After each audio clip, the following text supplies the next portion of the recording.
At 6:30 in the morning on December 1st, 1948, a couple walking along Somerton Beach found a man propped up against the seawall. He was lying on his back, his head against the concrete, with a half-smoked cigarette resting on his collar. He showed no signs of injury or struggle.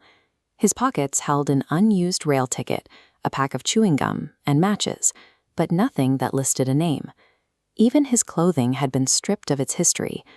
Whoever this man was, he had taken a sharp blade to every manufacturer's tag on his shirt, tie, and coat, meticulously cutting them away. It wasn't until a secondary examination that investigators found a tiny fob pocket sewn into the waistband of his trousers. Hidden inside was a tightly rolled-up scrap of paper. Printed on the paper in an elaborate script were two Persian words, Tamam Shud. The phrase appears at the end of many poetry collections, translating to, "It is ended." The lack of identification wasn't an oversight.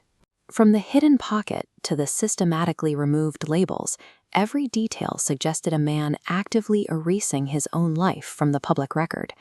By 1948, the early tensions of the Cold War had reached Australia. Fears of Soviet spy rings were high, and the government was on high alert for foreign agents moving through the country's ports. This map shows the body was found just south of Glenelg.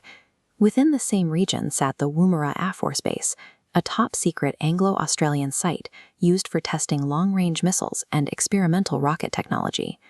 During the autopsy, the pathologist found severe internal congestion in the organs, leading him to state the death could not have been natural. He suspected a highly sophisticated poison, designed to kill and then vanish from the bloodstream before it could be detected. Local police immediately distributed the man's fingerprints and photographs to intelligence agencies in every major English-speaking country. This wasn't a standard missing persons case. The search was now a global effort to identify a potential threat to national security. The following month, investigators located a brown suitcase checked into the Adelaide railway station on November 30th, the day before the discovery on the beach. Inside were various tools and clothing, though the labels were again stripped. The only names present were Keane and Keane, but an international search failed to find any missing person matching the name or the man's description. Police eventually linked the Tamam Shud scrap to a rare edition of the Rubaiyat of Omar Khayyam. A local man had found the book tossed into the back of his unlocked car, parked near the beach on the night the man died. Under a magnifying glass, the back cover revealed a handwritten telephone number and the faint impressions of 5 lines of capital letters, a code that military cryptographers were unable to break. These artifacts did not provide the resolution the public expected. The unlisted number led only to more questions, and the code remained uncrackable, suggesting the man had designed a puzzle he never intended anyone to solve. The phone number led to a young nursing student living just minutes from Somerton Beach. In police files, she was referred to by the nickname Justin. She claimed she did not know the man.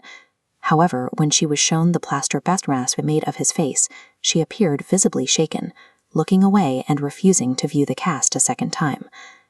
Her subsequent refusal to speak or offer any information created a silence that lasted for decades.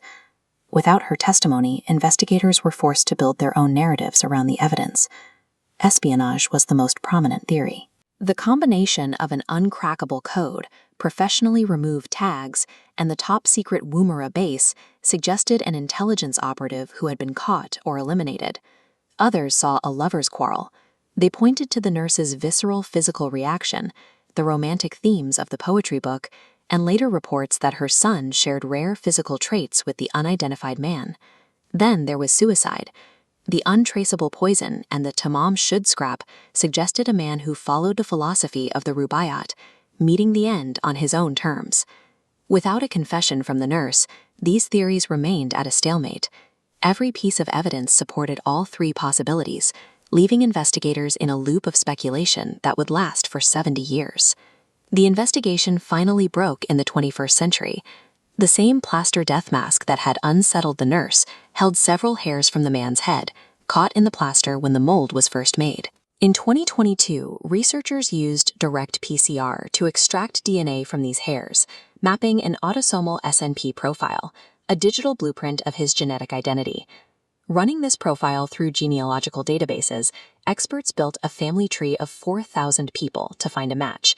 They finally found him, Carl Charles Webb. He was an electrical engineer from Melbourne who had vanished from all records in 1947.